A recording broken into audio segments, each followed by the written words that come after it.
শেরপুরে গরিব ও অসহায়দের মাঝে পল্লী বিদ্যুতের শীতবস্ত্র।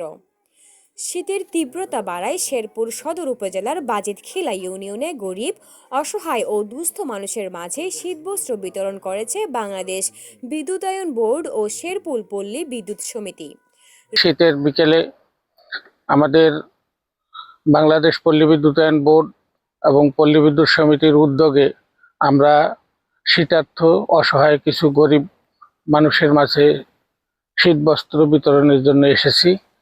আমরা মূলত এই উদ্যোগটা নিয়েছি তীব্র শীতে মানুষের যখন জীবনযাত্রা খুব অতিষ্ঠ হয়ে উঠছিল, ঠিক সেই সময় আমরা এই শীতবস্ত্র বিতরণের সিদ্ধান্ত নিয়েছি। রবিবার 11 জানুয়ারি 2026 বিকেল 5:30 বাজিতখিলা ইউনিয়নের সুলতানপুর মধ্যপাড়ায় হাজী আব্দুস সাত্তারের বাড়িতে আয়োজিত অনুষ্ঠানে প্রধান অতিথি হিসেবে উপস্থিত থেকে শেরপুর পল্লী বিদ্যুৎ সমিতির জেনারেল ম্যানেজার GM প্রকৌশলী মোহাম্মদ মাইনুদ্দিন আহমেদ শতাধিক কম্বল বিতরণ করেন। অনুষ্ঠানে স্থানীয় গণ্যমান্য ব্যক্তি ও পল্লী বিদ্যুৎ সমিতির কর্মকর্তারা উপস্থিত ছিলেন।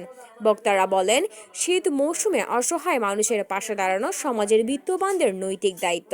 প্রধান অতিথি বলেন, ভবিষ্যতেও এই ধরনের মানবিক কার্যক্রম অব্যাহত থাকবে। এই শীতবস্ত্রের অর্থের উৎস কিন্তু আমাদের নিজেদের চাঁদার উৎস থেকেই, অর্থাৎ কর্মকর্তা কর্মচারীদের চাঁদার অংশ থেকে এই টাকাটা এসেছে। এখান থেকে আমরা এই সাধারণ অসহায় মানুষের জন্য কিছু শীতবস্ত্র নিয়ে এসেছি। আমাদের পরিমাণ যদিও সামান্য, তারপরও আমাদের চেষ্টাটা যদি সঠিকভাবে করতে পারি এবং ভবিষ্যতে যেন এটা অব্যাহত রাখতে পারি, এই দোয়া আপনাদের কাছে কামনা করছি। এবং আজকে আমরা এই শীতবস্ত্র উদ্বোধন করতে যাচ্ছি। আসসালামু আলাইকুম।